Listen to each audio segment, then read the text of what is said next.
درود و سلام آقائے دو جہان پر اور ان کے آل اولاد پر، اللہم صلی علی محمد وعلی آل محمد۔ السلام علیکم معزز سامعین، میرے یوٹیوب چینل وادی نور میں خوش آمدید۔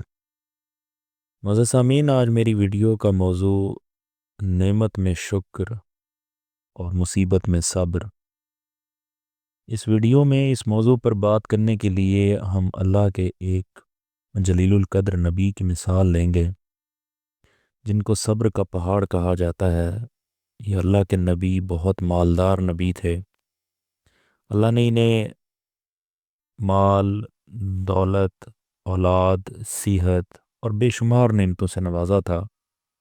اسلامی تاریخ میں اگر صبر اور شکر کا سب سے روشن چراغ تلاش کریں تو وہ نام ہے حضرت ایوب علیہ السلام۔ ایک دن اللہ نے انہیں آزمائش میں ڈالنے کا فیصلہ فرمایا۔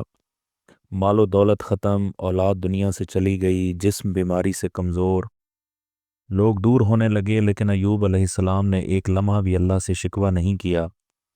اللہ فرماتا ہے سورۃ الانبیاء آیت 83 میں کہ ایوب نے ہمیں پکارا کہ مجھے تکلیف پہنچی ہے اور تو سب رحم کرنے والوں میں سے سب سے بڑھ کر ہے۔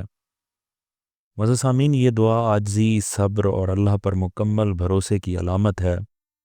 روایات کے مطابق آپ علیہ السلام 7 یا 18 سال تک مسلسل بیمار رہے، لیکن نہ زبان سے شکایت آئی، نہ دل میں مایوسی، ہر حالت میں کہتے الحمدللہ۔ جب آزمائش کا وقت پورا ہوا تو اللہ تعالیٰ نے فرمایا اپنا پاؤں زمین پر مارو اور یہ ٹھنڈا پانی ہے نہانے اور پینے کے لیے۔ سورۃ صاد آیت نمبر 42۔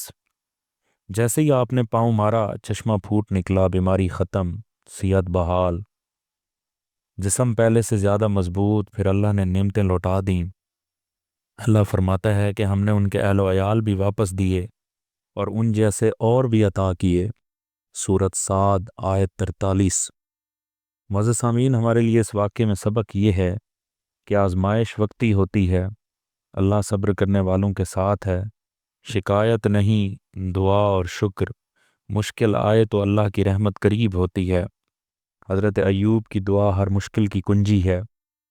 یہ دعا آپ ہر نماز کے بعد آپ ایک تسبیح پڑھ سکتے ہیں، ربی انی مسنی الضر وانت ارحم الراحمین۔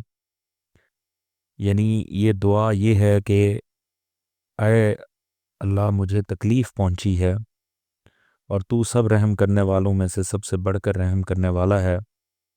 اس کے روحانی فوائد بے شمار ہیں۔ بیماری سے شفا، دکھوں کا خاتمہ، دل کو سکون، رزق میں برکت اور ٹوٹے دلوں کے لیے بے حد اثر رکھتی ہے۔